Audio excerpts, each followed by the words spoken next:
Oh, yeah. I guess this is man of the hour here. Did I steal your seat? Not during. I have to sit there for the lights and everything, Okay. but I could see if I could pull you in a chair maybe right there. What do you think? That's cool. Is that okay? Yeah. Unless you're willing to do the lights, but nah, that's okay. I can do that. I'm just gonna pull you in one right over here. Right in the middle? Yeah. No, I'm not all of your cameras probably. Were we able to refresh? Yes. Okay, beautiful. It's not a big deal, they just wanted to change one of the phone numbers. Really? What the hell, I couldn't find anything, but. Is everybody ready? We are Yeah. ready. Yes, ma'am. Awesome. Thank you. Yep. You guys okay? Yep. Yeah.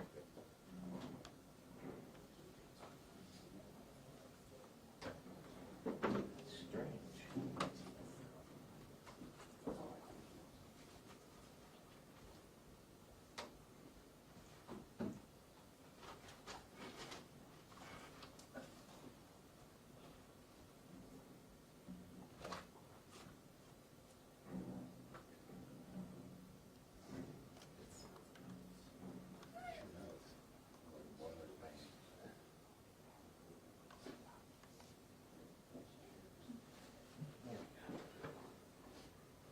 Wish anybody told us if we push out of the way.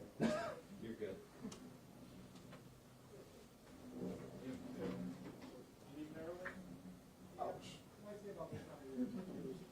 For one of my reasons.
Where do you want me?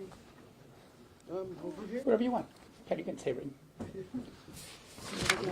Good morning. Happy holidays. I want to thank you all for coming today. We're here today to ask for the public's help in identifying the suspect who we believe was the shooter for the shooting that occurred on Public Square on November 25th during the annual Winterland Cleveland Tree Lighting Festival. I want to thank the Cleveland Division of Police, especially Deputy Chief Sammy Morris, who was here, as well as their District Commander, Robert Tucker. First of all, I want to commend all the law enforcement agencies who put together the videos and have been working to try to solve this tragic shooting. Both CPD, the RTA Police Department, as well as Tower City Security have been crucial in attempting to get us to this point. Again, this was a truly tragic event. 2 days after Thanksgiving, it was around 8:40 p.m. A group of individuals gathered near an RTA bus stop that was directly in front of Terminal Tower. There was many families and holiday goers at the square that evening, and again, an altercation occurred between a group of individuals. One unknown individual then fired shots, and you'll see the video in a second, into a crowd of people, hitting two young males, ages 13 and 15. I just want to say, for centuries, Public Square has been the heart of our city. Today, after its remodel, it is a place where families can go to picnic, play, or enjoy the sights of our beautiful city. It is imperative that we are able to provide a safe environment for all who travel to Public Square. Again, I can't express how dangerous this situation was. Thousands of people were at the tree lighting ceremony. people with families, babies, young children celebrating the holiday season. What was supposed to be a joyous occasion quickly turned into a tragic event. Panic ensued when this individual, acting with reckless stupidity, opened fire. Thankfully, more people were not injured. I'd just like to say we cannot let downtown or any neighborhood in this county be destroyed by gun violence. We need your help in identifying the individual who was responsible for the shooting. I want to say that for those, and we'll get into Crime Stoppers, but we're going to play this video. If you recognize this individual, please come forward. Crime Stoppers is offering $5,000 reward for any information leading to the identity, arrest, and indictment of the person responsible for this crime. The terminal tower would be right here.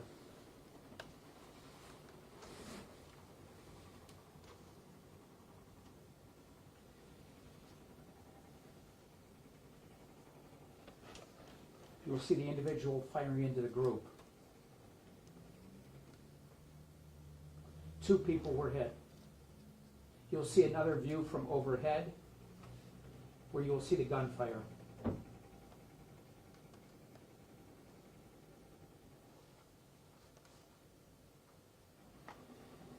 The individuals then ran, and you'll see they proceeded into Tower City after the shooting. I want you to notice the people fleeing, hiding behind the planters, old people startled and frightened.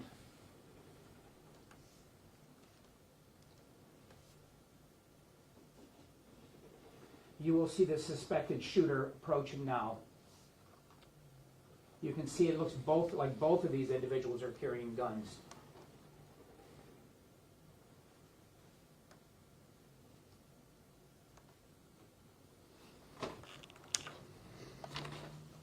Commander? Thank you, Prosecutor. Appreciate it. Good morning. Just some context for this investigation. I can't get into a lot of details. Obviously, it's an active, ongoing investigation. However, following this shooting, we did detain and arrest 2 juveniles. Both of those juveniles did have firearms, and they're facing weapons charges. One of those weapons was stolen, just for context. At the end of the day, this should not define Cleveland. We have to be better than this. We are better than this. This isn't just unacceptable downtown. This is unacceptable in any of our neighborhoods. We absolutely have to do better. Up to this point in the investigation, we need the public's help, and I'm confident that we're going to get it. I'm confident that someone's going to come forward, they're going to do the right thing so that this person can be held accountable. You watch this video and you see all these juveniles running around. Chaotic, gunfire, senseless violence. But I will say this, not all juveniles fit this category. We work with juveniles all the time, rec centers, we do different programs, we interact with juveniles all the time. I don't want to paint all juveniles in the city of Cleveland with a broad brush. There are a lot of good kids out there, but there are those that are wreaking havoc in the streets, and they need to be held accountable. So we need your help. That's all I have for you. Thanks. Patty? Patty Meehan from Crime Stoppers.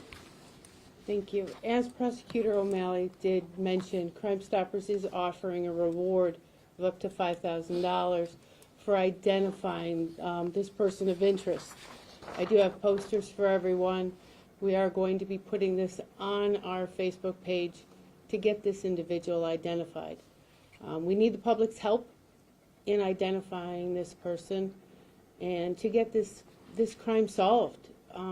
Public Square is a place where families should be able to come and enjoy. It's a beautiful place. And Cleveland is a beautiful city. So we're looking for the public's help to help the Cleveland police solve this case. Thank you. I'll have copies of this for all of you.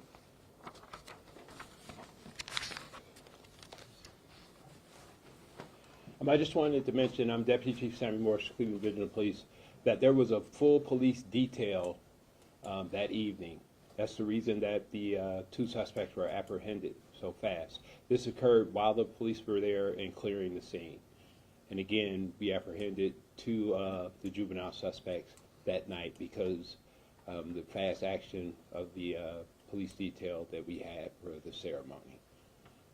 Thank you. Again, I just want to reiterate, as Commander Tucker has indicated, that this is not all juveniles, but there are certain juveniles who are using guns, and they use guns far too often. And we saw in that video, it appears that several of the kids were carrying weapons within their clothing. So, thankfully, nobody was not more seriously injured or killed during this event. But I am very optimistic that the public is also fed up with this situation, and that we will get some tips to solve this crime. Any questions? What are the status of the two juveniles that were shot? Their case, the two juveniles are shot, they're still recovering. Realistically speaking, the sheriff's downtown, how safe is downtown right now? Well, you know, I would say this. I think downtown is safe, but whatever, doesn't matter where you're at, whether it's downtown, 2nd District, 3rd District, 1st District, Solon, Chagrin Falls, Westlake, or Rocky River. People have to remain vigilant wherever they are. And so, whatever community you're at, we have crimes occurring all over the county. And you just have to be aware of your surroundings. Always exercise caution. But you just got to be aware. So, again, and I know Cleveland Police are working hard in all the districts. We have a great success rate in solving crimes, but we also are doing our best to try to prevent crimes as well. And, I mean, it's all over. It's not just in Cleveland. With these are juveniles you suspect? Yes. Who you have, and is there any way to hold their parents accountable for what their kids do? There is not, unless we have an action where perhaps a parent is providing a child a gun, like we saw in that crazy Ethan Crumley case up in Detroit, where that level of stupidity was reached. But really, parents have to remain vigilant. They have to try to supervise, educate, keep their kids going in the right path. But as we all know, parents can only do so much. Tragically, I see too many cases where parents are the victims, from their own children. So, in a situation like this, unless there's some connection with the parents in the crime, we can't charge the parents for this. Prosecutor O'Malley, what's it like for you watching that video? You know what? I think all of us suffer. The worst thing that happens, I yearn for the day where we can come in and not have this. I really do, because it's tragic to see. I know the impact that will have on all of those people that were there that day, scrambling, hiding behind planters, dropping to the ground. I mean, it leaves an impression in one's mind that takes time and, in a lot of soul searching to overcome. And we have to maintain quality neighborhoods, a quality downtown throughout our county. And, we see it too often. I mean, we saw what happened earlier this week with whether it's the coach from Ohio State and the two women who were almost victims of that same group. And, it's this, and I want people to understand that it's a very small percentage of people who are creating all of this havoc. And we saw it earlier this week where those individuals did 4 carjackings or attempted carjackings within less than 24 hours. And so it's a very small group of people doing this. And so CPD does a great job in solving the crimes. That's why so many, our solve rate is so high. We work together as partners throughout the county. And but it is tragic to see. The last thing any of us want to see is anybody doing stuff like this and impacting their lives for years to come. What can you say about the snitch culture? A lot of people say, somebody knows who this guy is, where he is right now, but they won't tell. What can you say to people about snitch? I have this theory. Snitching is, let's say me and my buddy do something wrong. I tell on him. I'm snitching on him. If you see us do it, you're a good citizen. How do we change that attitude from snitches get stitches to being responsible citizens? That's a great question. The reality is, it's not just the kids amongst themselves. Parents know what's going on. Parents know who these kids are in the video. When this video is released in 10 minutes, there are going to be parents who say, I know that kid, and I know that kid, and I know that kid. So it's beyond just the group. We as a community have to get together and do what's right for the community as a whole. Because while they may hit that 13-year-old and 15-year-old at Public Square today, it could be their children that are hit tomorrow. And we as a community have to come together to work to try to stop this, hold those accountable, and get the rest of the kids on the right path forward so that this culture of guns and violence, is eradicated. That we teach kids right, and family, it starts at the home, and families work with their kids. But again, it's not just the kids who can solve this issue, it's the parents who also know what's going on. And prosecutor, can you tell us, the two that were arrested, what are they charged with, and where's their case, still pending in juvenile? Yeah, they're both still pending. They were both charged with carrying concealed weapons. One of the guns was stolen, as the commander had indicated. But the tragic is, I look at this video, and you'll go to your computers back at your stations and look at it. It clearly appears that many of the kids are armed. And the fact that CPD grabbed two people, and they were both armed, two juveniles, and they were both armed, when you look at that video, isn't surprising, because it looks like a lot of them are armed. And that's tragic. And again, there's families down there, families with young children. It's a festive season. People just want to be safe, whether you're downtown or you're walking St. Clair or you're walking Rocky River Drive. People just want to be safe. And a lot of families said that there was chaos that was going on for a while prior to the shooting. I know you had officers down there. Were there any arrests made before then, or what were the officers? So we had over 25 police officers on this detail in the near vicinity of where this happened, and there were fights. There were fights breaking out all over the place. So our officers did a great job. They were trying to keep the peace, break up the fights, and disperse the crowd actually when this happened. So yes, there were fights throughout Public Square, And do you think unfortunately. Right, unfortunately. Do you think that, and you had 25, that seems like a lot of officers. So is there anything that you've learned from this that you might do different next time with this big event? So we've debriefed my detective unit, the special events coordinator. We've learned some things from this, and we're continuing to learn. And there are some things that we're going to do different to try to help mitigate this in the future, no doubt. The two 17-year-olds, just to clarify, I know at the time when the information initially came out, one of them was cleared from any involvement. I just want to confirm, is that also the case for the second, cleared any involvement with this particular shooting? The first two individuals that were arrested on that particular night, yeah, my understanding is we have not connected them in any way to the shooting.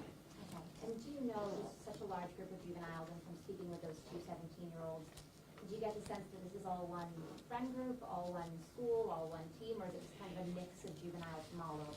You know what?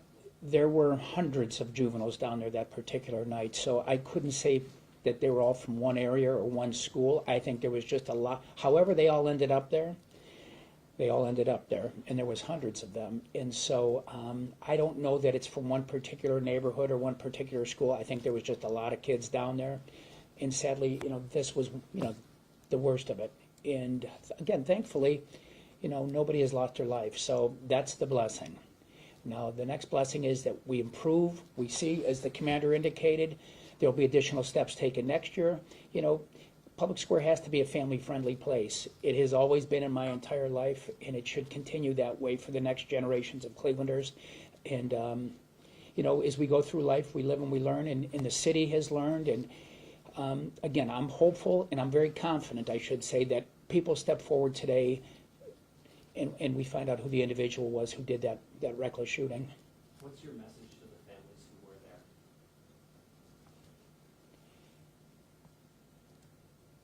We have a great city. This was an aberration. Law enforcement is collaborating, both the Sheriff's Department, CPD, we've got the Ohio State Highway Patrol that's come in, and people are collaborating to continue to keep our community safe, and don't let one bad situation erode your confidence in coming downtown to Cleveland. And I know how seriously this is being taken amongst all the law enforcement agencies, and I don't think we'll see a repeat of that again next year. I know this wasn't fatal, but do we have any statistics on juvenile prosecutions for fatal shootings, or how many juveniles have been killed in the city this year? Well, I can tell you, I don't know how many were killed, I can find that out quickly, but the reality is I do know that there's been 41 juveniles charged with aggravated murder or murder this year, which is a record high. What kind of charges is this individual punishment set to face? When he's apprehended, felonious assault, weapons charges. And out of curiosity, I know when these photos were blown up on a screen, you mentioned that the young man with the striped pants next to him also appeared to be carrying. Is there a reason that we're just looking at this one individual with the hood and not the other individual? Well, in the photo? it appears he has a gun. We can't prove that, but I think if you look at the video, it appears he's fumbling with something within his pants or clothes. One person did the shooting. We know that, and that's the person we're focused on. And like I said, I'm optimistic after today's press conference that he's going to be apprehended. But it appears there's multiple people. If you look at the video, it appears there's multiple kids carrying weapons. And so again, we're focusing on the shooter. All right, I think that concludes the press conference. Thank you, everybody. Thank you. Thank you. Go ahead.